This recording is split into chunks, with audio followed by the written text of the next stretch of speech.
Hi everyone, this is CK Vishwakarma, founder of All Things Connected, a digital transformation strategy and solutions company based out of Singapore. In my regular conversation with the customers who are looking to adopt the emerging technologies as well as the solution providers who are building technologies, one of the key skills gap I see regularly is creative and critical thinking.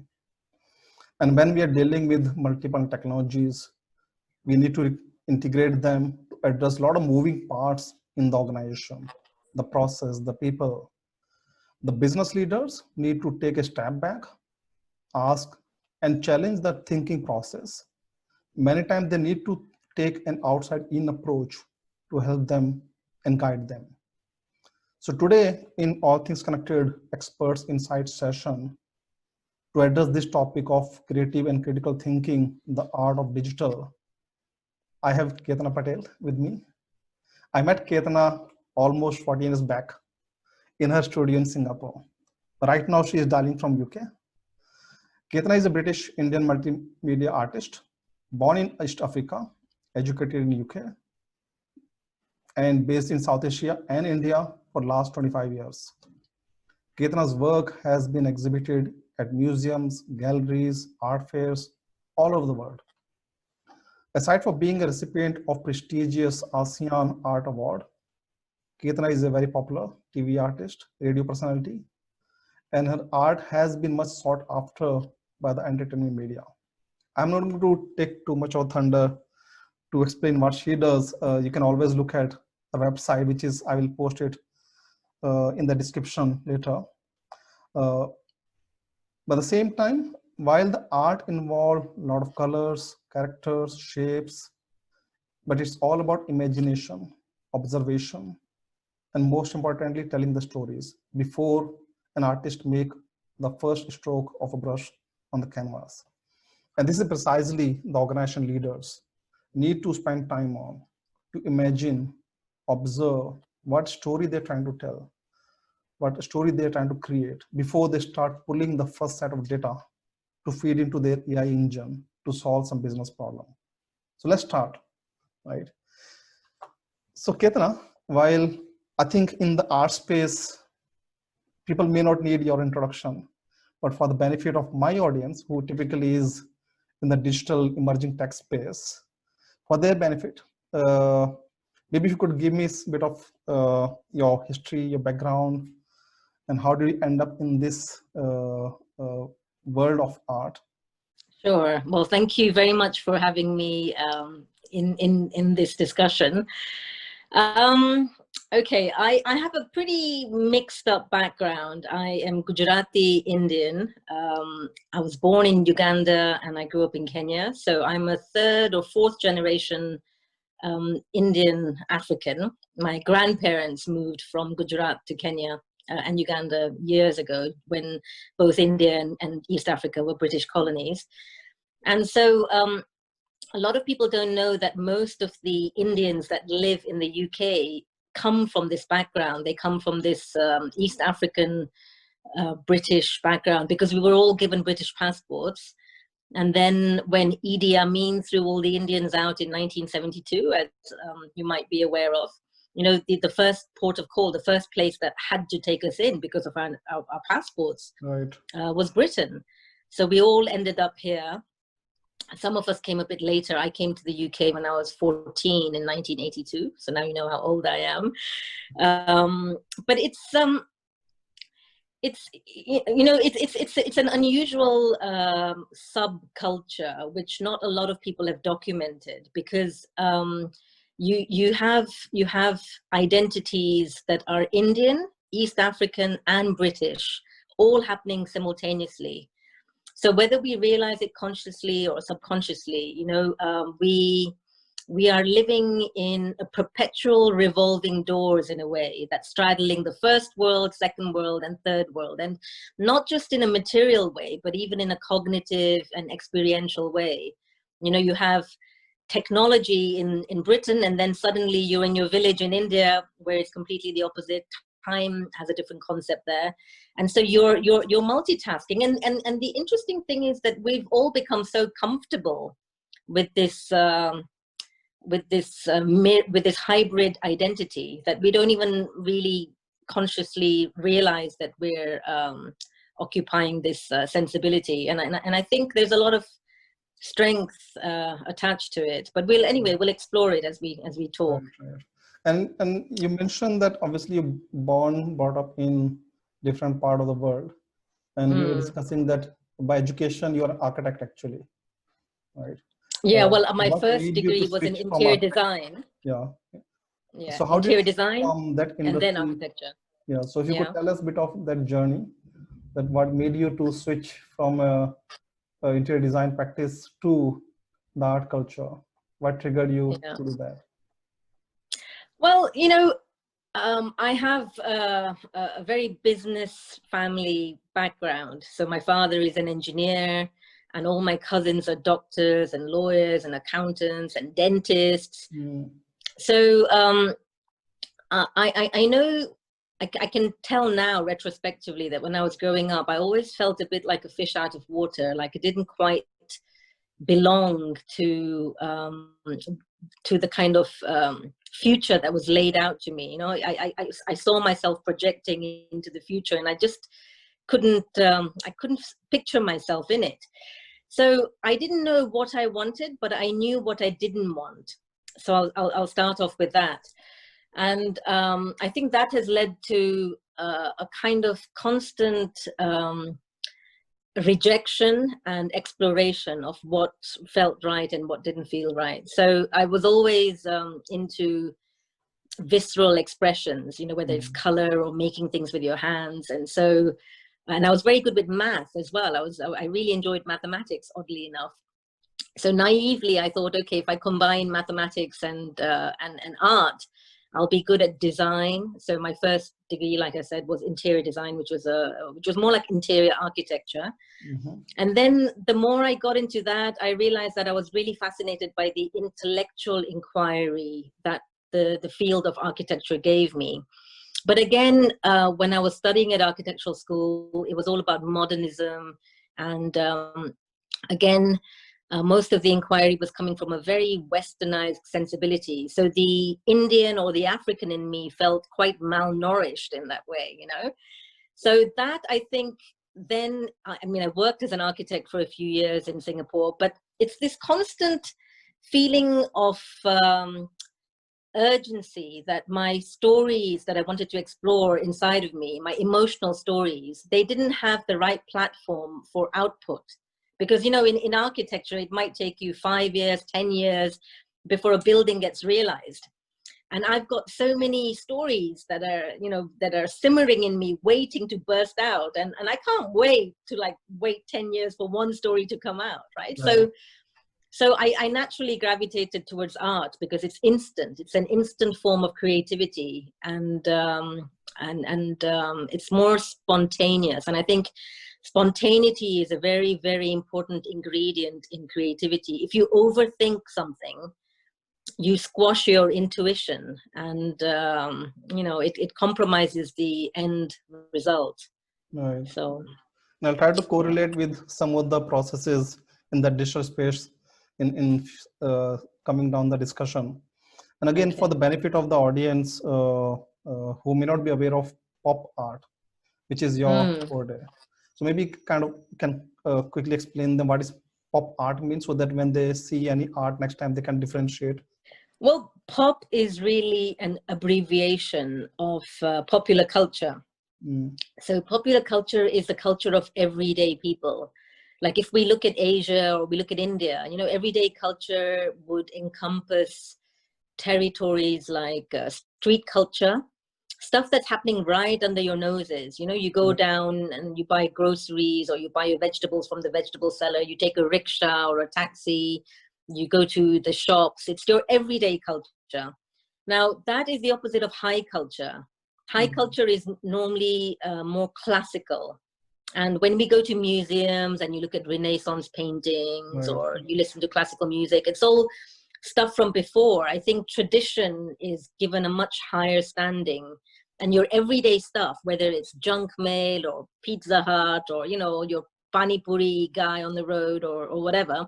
Right. That is not deemed important because that's so everyday, so ordinary, that it's almost become invisible. And I've always thought that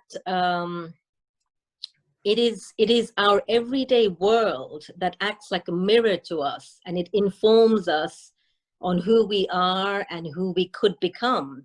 And we don't hold enough of a magnifying glass to our everyday world, which is why, I mean, I didn't choose pop art. It's just that my attraction was to the everyday world. And then, you know, all it takes is a couple of historians or critics to give you a label and put a stamp on you and call you a pop artist. And then it's on Wikipedia, and then the name sticks that you're a pop artist, you know? So it's not like I was at school and I had a multiple choice question: do I want to be a pop artist or another type of artist? You know, it's just, it's a description that's been coined by somebody else. But I would also say that I wouldn't like to just be called a pop artist. You know, I'm an artist. I kind of change, and my expression metamorphosizes. But pop really stands for popular culture, everyday culture. Nice, nice. Yeah. And again, while you're explaining this, I was picking a few keywords in the conversation. You mentioned about observation, right? So popular culture is like daily thing which you see on the road. Culture part, you got to observe the culture. And even in the art piece, which you mentioned, that sort of instant gratification, you don't want to wait for 10 years for the building to realize, and then you appreciate the work of art, versus in this case, you do and you see the result. So similarly, in the digital world, if I can talk about the process point of view, and many my conversation with goes with the customers who are looking to transform industry 4.0, the term which they typically use to transform from 1 to 2 to 3 or 4 and all those things, right? And while they're figuring it out, what they should do, they need to do a lot of quick proof of concept, POCs, or proof of value. To test, validate, works, doesn't work, move on. Then test, validate, doesn't work, move on. So this similar thing which they also need to apply, not to wait for another 5 years to figure it out. Oops, doesn't work, or it works gratefully. But at the same time, the important piece which you mentioned about the culture part, imagine this company be having this 5,000 professionals, ranging from the CXO to the vendor management to the people working on the ground on the machines. And they got to observe that before they talk about digital technologies, how is it going to impact? How do they do their day-to-day activities? So observation, as you mentioned rightly, is also very critical in this space. So I'd like to have your view on how do you define creativity? I think for too long, creativity has been unfairly defined as a static end product. And actually, what I think it is, because we're living in such a fluid world, creativity is a type of heightened state of awareness which intuitively informs you as to how everything is connected, I think. Right. And then once you occupy that state of awareness, and it doesn't just come for like a minute a day, you know, you have to kind of occupy it all the time, pretty much. And that is why artists are always known as the slightly, you know, the people that live outside of the system, because they have their own inner world. I think once you continually occupy this space, then it doesn't matter what your translation is, how your output is. You know, it could be whether it's in the digital world, or you're a scientist or a writer or a chef or a nutritionist.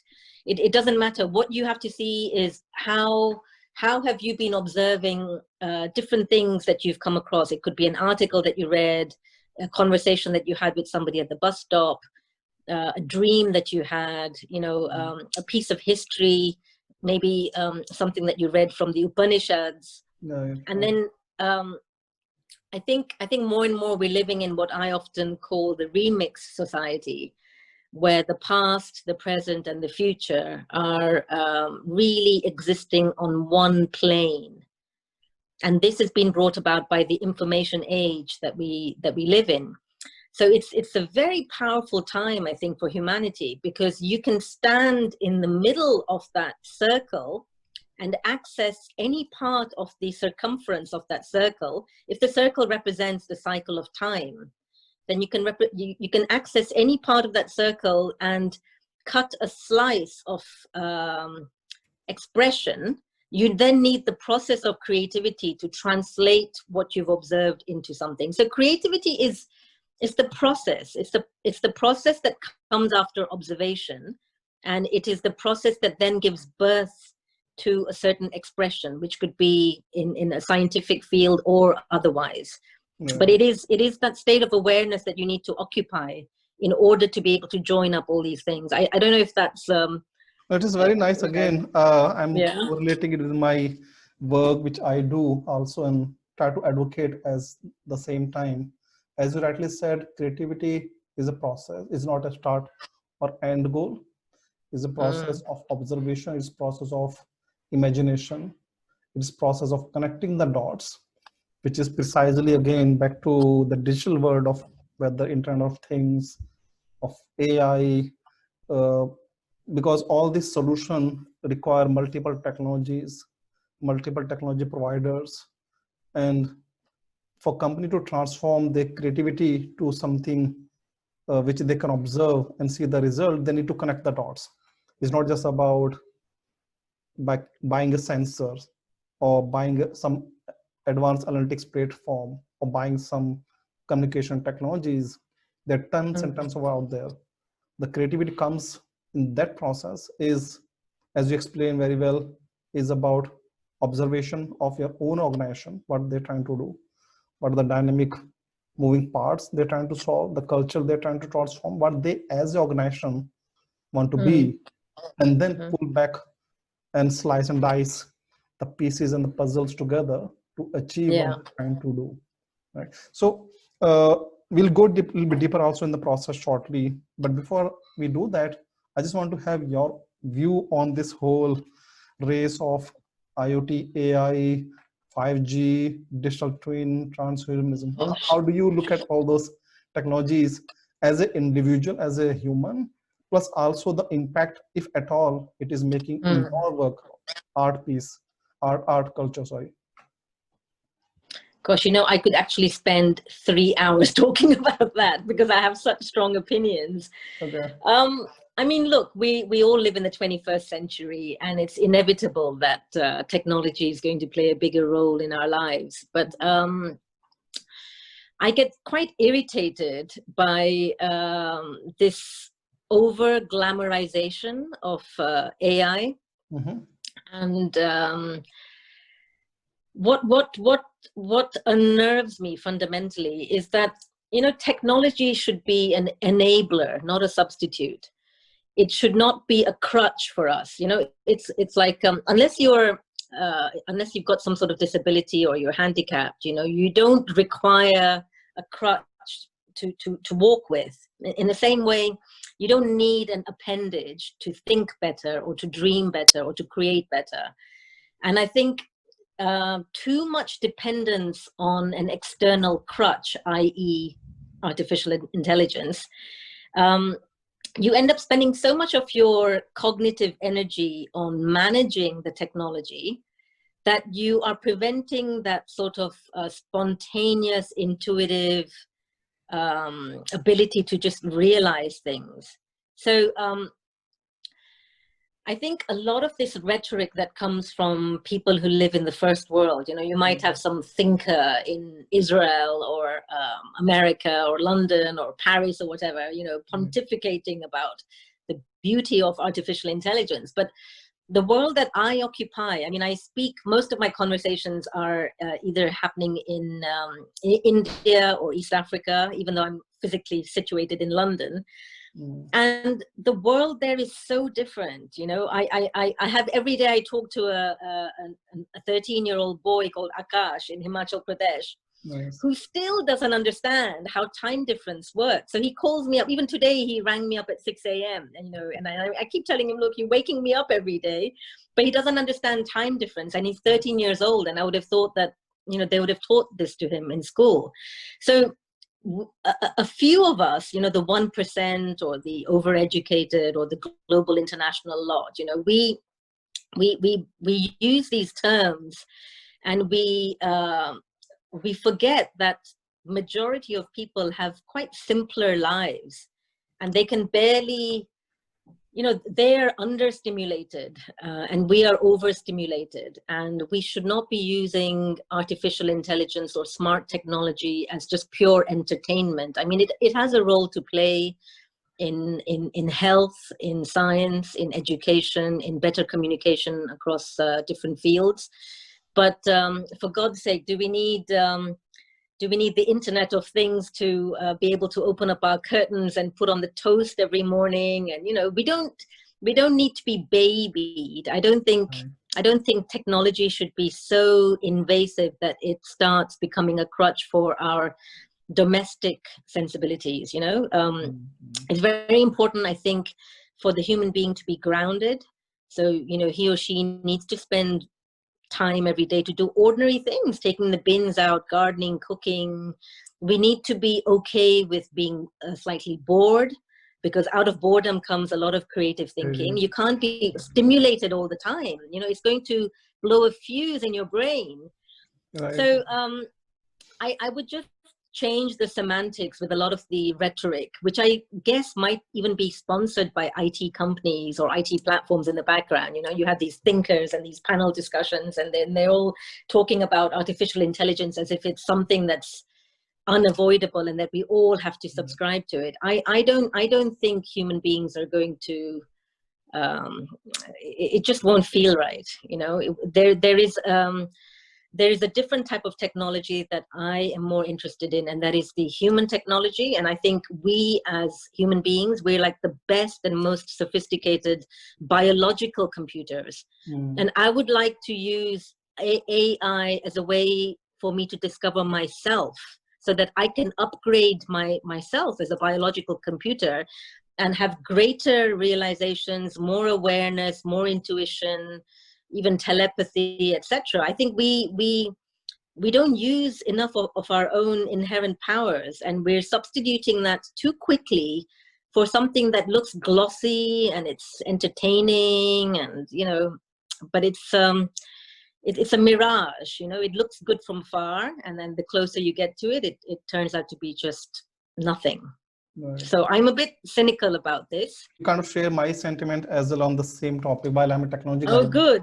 But good. I can agree more with you, because as you rightly said, there are people like us who have been oversubscribing for these technologies, but then I think 90% of the world are living a simple life.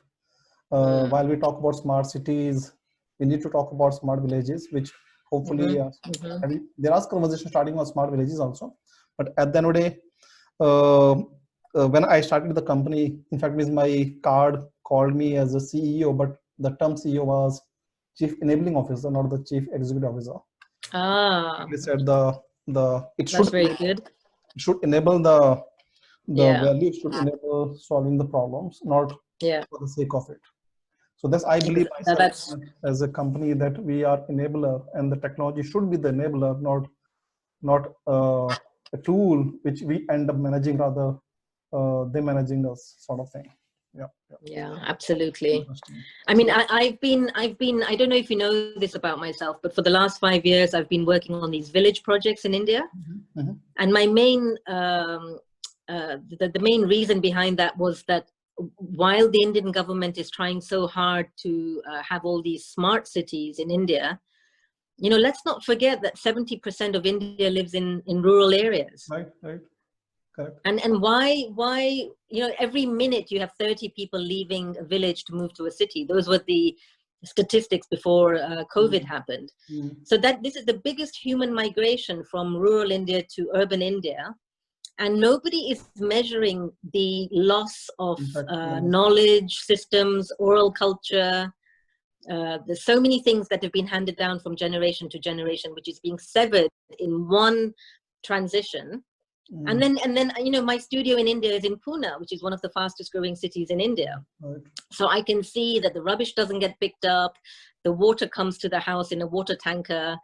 We are creating a very brittle system of measuring success, which ultimately will become so brittle that it'll snap. You know, we need to have systems that are very malleable, that can bend easily with changes. We cannot, and this is what I am suspicious about. With too much technology, you're creating too much dependence, and you're creating a very brittle system. So if anything, if technology has to be applied, blend it in and make it very nimble and very soft and very rounded, and let it be open to change. And I don't think we're there yet, because the way technology works, you know, it doesn't really celebrate the shades of gray. You know, it's very absolutist in nature. And that's what we call it. Digital is a 0 or 1. As you said, the human computer is not digital. We are analog. And Yes. computers, while there are a lot of tech innovation is happening, the next superpower computer will be actually the analog, not the digital.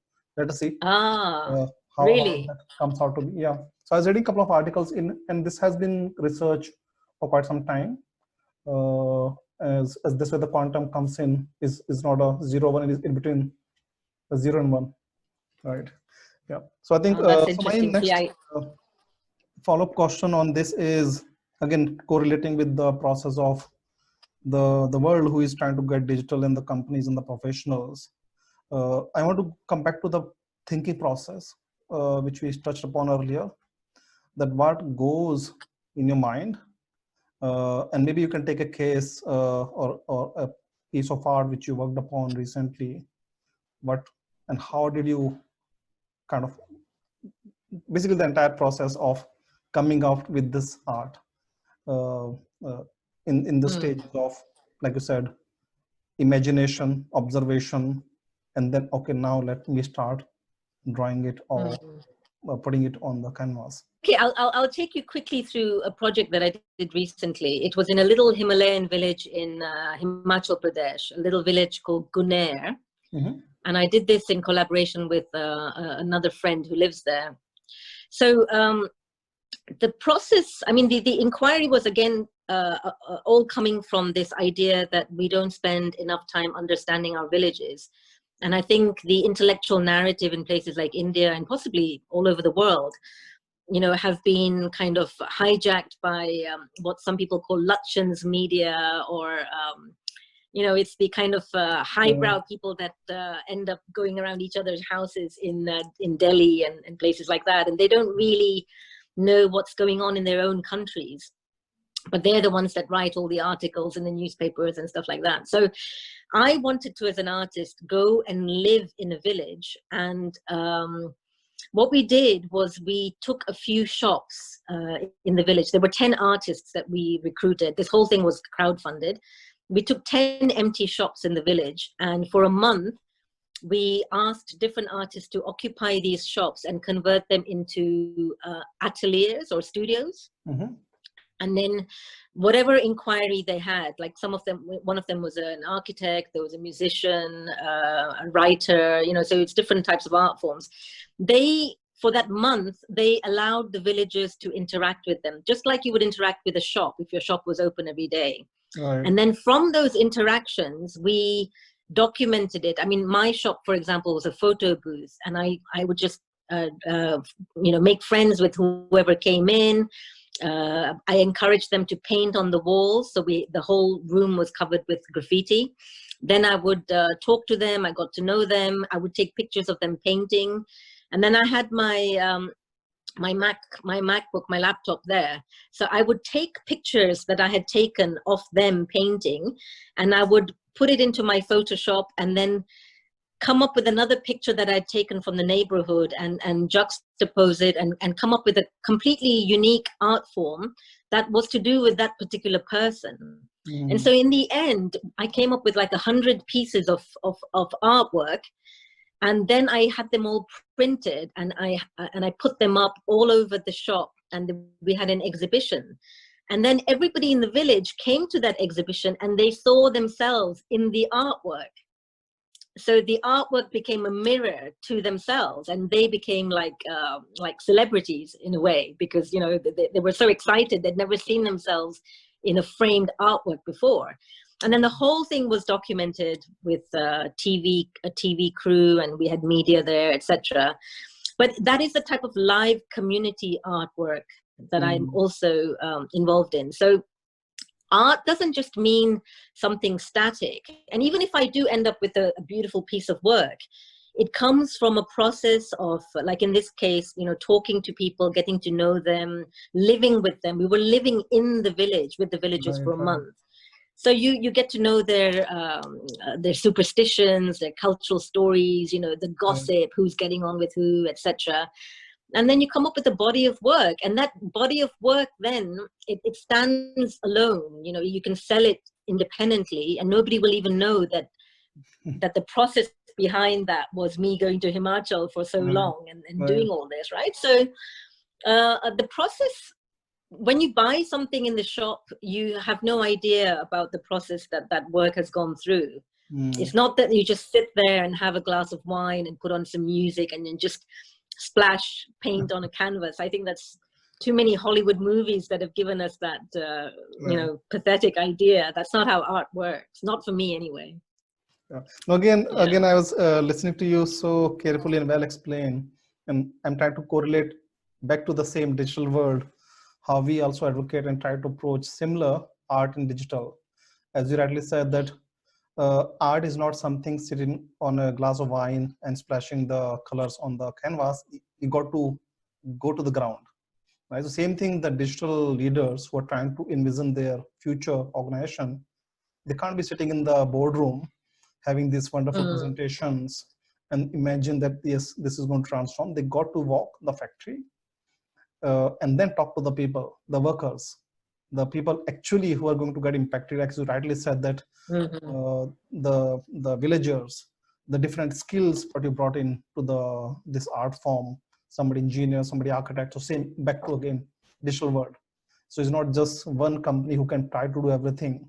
There have to be a collaboration across different technology companies. There have to be, more importantly, that collaboration from the people on the ground. What you said, that when the villagers saw themselves in the art piece, they felt like a celebrity. Same thing, I think, leaders in the digital world should not forget that people who are part of the journey, they also have to be rewarded. They also have to be celebrated. It's not the success owned by the leaders. Is the success of the people who work with them hand in hand, no matter whether they are the CXO, the VPs, the directors, or a worker who are just pushing a trolley on the factory floor.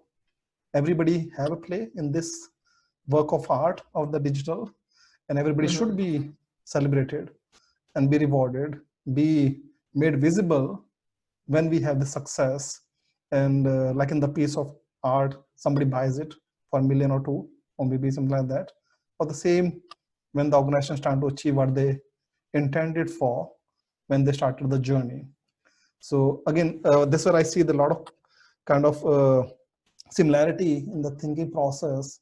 But unfortunately, like I said, many people, the professionals, do not pay enough attention on the process of, or the art of digital, but rather go digital in the race because everybody is doing it, so I have to do it, but without putting enough attention, enough effort to drive it as a real thought process.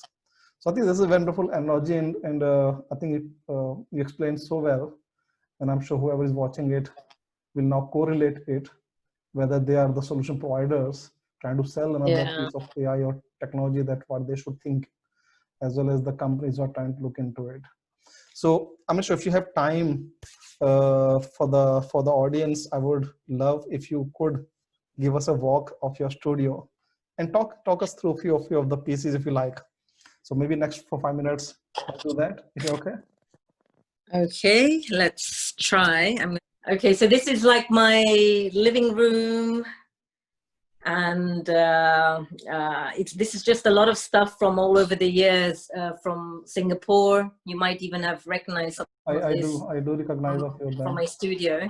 Right. So I like mixing up processes from the advertising world and from collective narratives. Like, for example, this is a spoof of the Michelangelo painting in the Sistine Chapel. Mm. In the original composition, you have Adam talking to God, Right. but here we've got Mahatma Gandhi, who's kind of interfacing with Chairman Mao, and this is all about Tibet, and you have the Himalayas in the background with Buddha. So there's a whole. It's called the creation. Then you have the flood.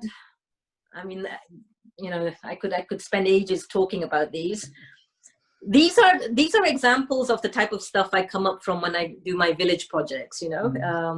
So this could be after an interaction of many days with the people that I've met there, and it was a particular.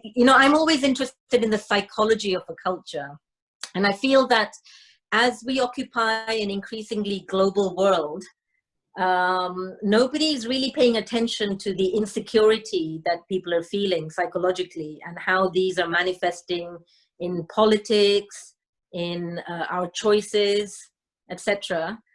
So I try and use humor and satire, political narratives. For example, this is a spoof of a famous Renaissance painting called The Fall of Venus, by Sandro Botticelli, but I've called it The Fall of Venus, but the original painting was The Birth of Venus. So this is really about China taking the sari of India. India is represented by Draupadi, and you have the Statue of Liberty standing on the Shell, which is a metaphor for Shell, the petroleum company. Right. And so it's deliberately made to look quite pretty and attractive from far, just a bit like our sugar-coated culture. That we sugar-coat our pills really for bitter pills of medicine that we have to take. So another thing about technology is that it seems to encourage this sort of distracted, entertaining, quick fix. And I think a lot of creativity comes from a kind of long, laborious, you stay with something. You don't give up halfway just because it's not working. You kind of, you don't jump from one distraction to another. And this is something about our modern world, which I think we need to correct. So this is a bar made from a fender of a Tata lorry. Nice. Yeah, and see, this is a lamp made from a bicycle. Cycle. Yeah, and then this is Aishwarya Rai in a piece called Sound OK Horn, which is the thing that you see behind a lot of trucks in India. Right. And this is a piece that talks about multicultural Britain and the whole Brexit moment, and it's called You're Mostly Welcome, because we have a slightly tense relationship with our multiculturalism, even though Britain did make most of its money through its colonies.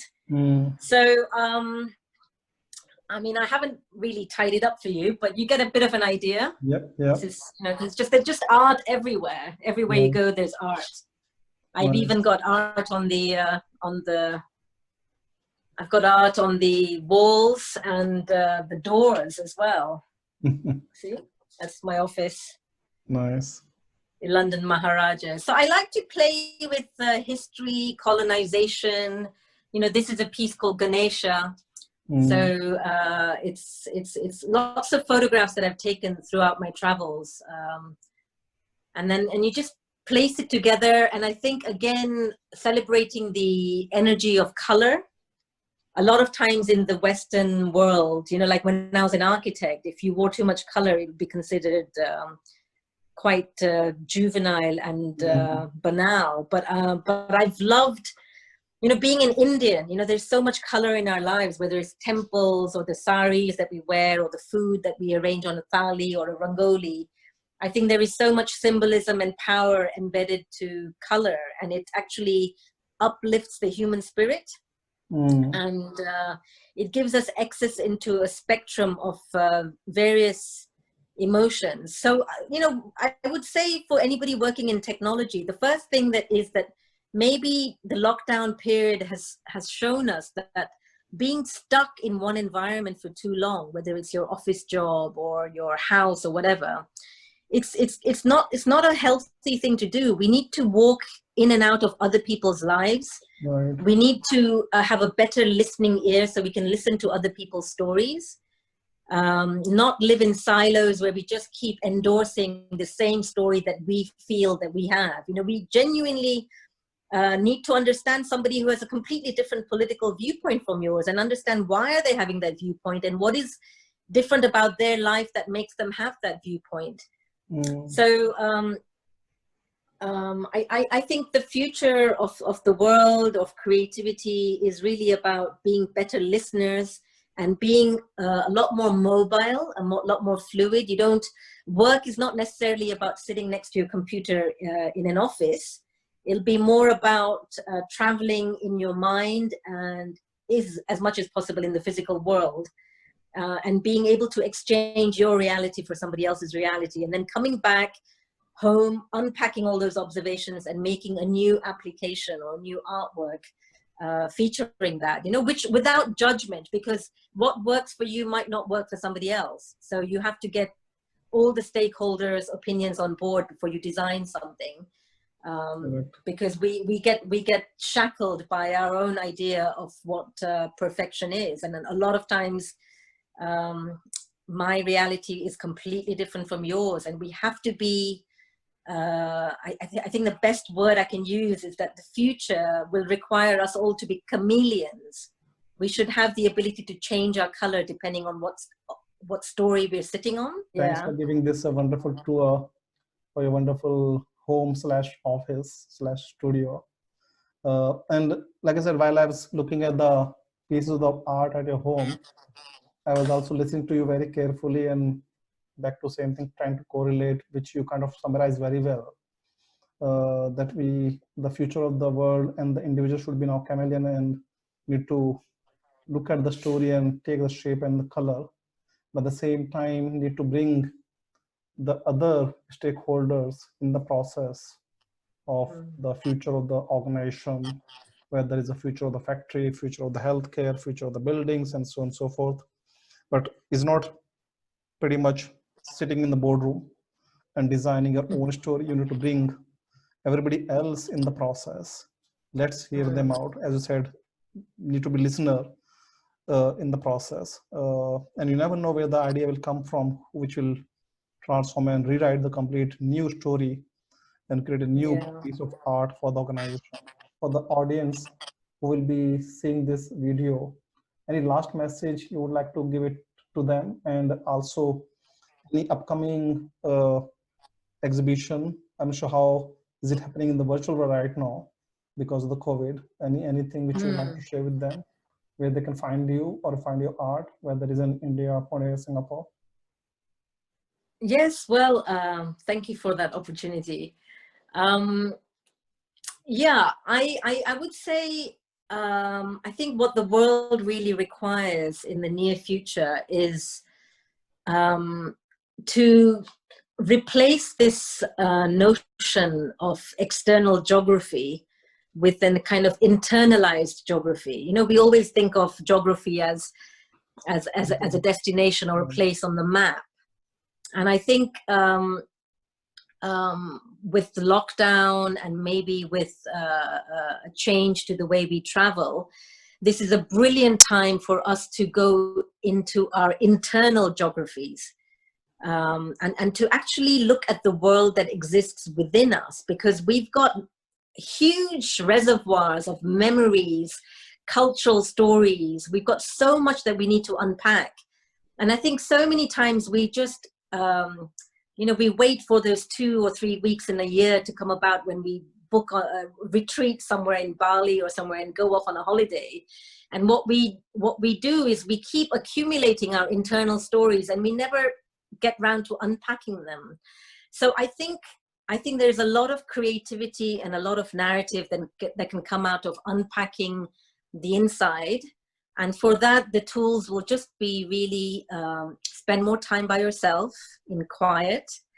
You know, turn off the distractions. Don't always have the music and the TV on. Don't always just reach out for a film or a book or a dinner or a drink. Just sit down, force yourself to be bored if you have to. Wait and see what thoughts come up. Sketch, write, do whatever. Start seeing how your internal world may be connected to your outside world, and start unpacking that. So I would really encourage even the IT people to look more at the psychology of our internal worlds, and not to fob that off as something that's not important. I think increasingly, as we get into a more and more technical world, it's the psychology that's going to really make the difference between what a consumer buys or doesn't buy. And in the same way, as an artist, I'm not sure the high street, for example, is going to be able to sustain galleries and art fairs and exhibitions.